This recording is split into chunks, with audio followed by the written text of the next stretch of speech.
নমস্কার, তোমাদের সবাইকে সানাস স্মাইল এডুকেশন সেন্টারে স্বাগত জানিয়ে আজকের পর্বটি শুরু করছি। আজকে তোমাদের জন্য নিয়ে চলে এসেছি, তোমরা যারা দশম শ্রেণীর মাধ্যমিক পরীক্ষা দেবে তোমাদের জন্য রায় ও মার্টিন প্রশ্ন বিচিত্রা থেকে আজকে সমাধান করে দেখাবো। ভৌতবিজ্ঞান বিষয়ে ভলিউম 2 থেকে তৃতীয় অধ্যায় রাসায়নিক গণনা, এই অধ্যায় থেকে যে সমস্ত এমসিকিউ প্রশ্নগুলো আছে তার সমস্ত প্রশ্নের উত্তর সমাধান করে দেখাবো, একেবারে অধ্যায় ভিত্তিক। তোমরা যারা বাকি অধ্যায়গুলো আমরা সমাধান করে দেখিয়ে দিয়েছি এবং বাকি বিষয়গুলোতেও ইতিহাস, ভূগোল, জীবনবিজ্ঞানে তোমরা যারা এখনও দেখোনি আমাদের প্লেলিস্টে গেলে পেয়ে যাবে। এছাড়াও তোমাদের আগের ভিডিওতে আমরা তোমাদের ইতিহাস, ভূগোল ও জীবনবিজ্ঞানের দ্বিতীয় পর্যায়ক্রমিক মূল্যায়নের সাজেশন দেওয়া আছে, তোমরা যারা এখনও দেখোনি আমাদের প্লেলিস্টে গেলে পেয়ে যাবে। চলো দেরি না করে মূল বিষয়ে যাওয়া যাক। আচ্ছা, এক দাগের প্রশ্নের উত্তরটা হবে অপশান এ। আমি শুধু উত্তরগুলো বলে দিচ্ছি, তোমরা প্রশ্নগুলো একটু দেখে নিও। পরবর্তী দেখো দুই দাগের প্রশ্নের উত্তরটা হবে অপশান ডি। আমি শুধু উত্তরগুলো বলে দিচ্ছি, একটু দেখে নিও। হ্যাঁ, তিন দাগের প্রশ্নের উত্তরটা হবে অপশান ডি। 4 দাগ প্রশ্নের উত্তরটা হবে অপশান ডি। 5 দাগের প্রশ্নের উত্তরটা হবে অপশান বি 8টি। 6 দাগের প্রশ্নের উত্তরটা হবে অপশান বি। 7 দাগের প্রশ্নের উত্তরটা হবে অপশান এ।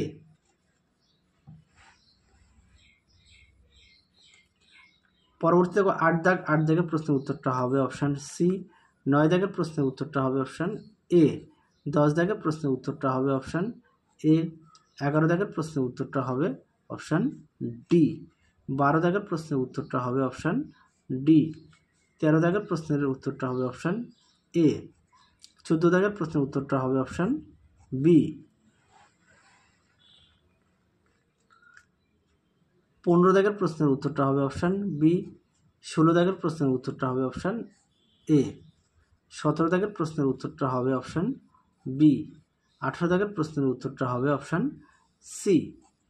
19 দাগের প্রশ্নের উত্তরটা হবে অপশান ডি। 20 দাগের প্রশ্নের উত্তরটা হবে অপশান এ। 21 দাগের প্রশ্নের উত্তরটা হবে অপশান সি। 22 দাগের প্রশ্নের উত্তরটা হবে অপশান সি। 23 দাগের প্রশ্নের উত্তরটা হবে অপশান সি 48।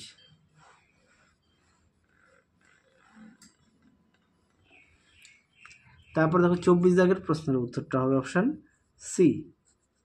25 দাগের প্রশ্নের উত্তরটা হবে অপশান বি। 26 দাগের প্রশ্নের উত্তরটা হবে অপশান ডি। তারপর দেখো অনুরূপ প্রশ্ন দেওয়া আছে একটি, উত্তরটা হবে অপশান ডি। 27 দাগের প্রশ্নের উত্তরটা হবে অপশান বি। 28 দাগের প্রশ্নের উত্তরটা হবে অপশান বি। 29 দাগের প্রশ্নের উত্তরটা হবে অপশান সি। 30 দাগের প্রশ্নের উত্তরটা হবে অপশান সি। 31 দাগের প্রশ্নের উত্তরটা হবে অপশান ডি। 32 দাগের প্রশ্নের উত্তরটা হবে অপশান ডি। তারপরে দেখো 33 দাগের প্রশ্নের উত্তরটা হবে অপশান বি, অ্যাভোগাড্রোর সংখ্যক অক্সিজেন পরমাণু। 34 দাগের প্রশ্নের উত্তরটা হবে অপশান বি। পরবর্তী দেখো 35 দাগের প্রশ্নের উত্তরটা হবে অপশান এ। 36 দাগের প্রশ্নের উত্তরটা হবে অপশান সি। 37 দাগের প্রশ্নের উত্তরটা হবে অপশান বি। 38 দাগের প্রশ্নের উত্তরটা হবে অপশান সি। তাহলে আজকের মতো এখানেই সমাপ্ত করছি। আবার দেখা হবে খুব শীঘ্রই তোমাদের পরবর্তী ভিডিওতে। তোমরা সবাই সুস্থ থাকো, ভালো থাকো, টাটা।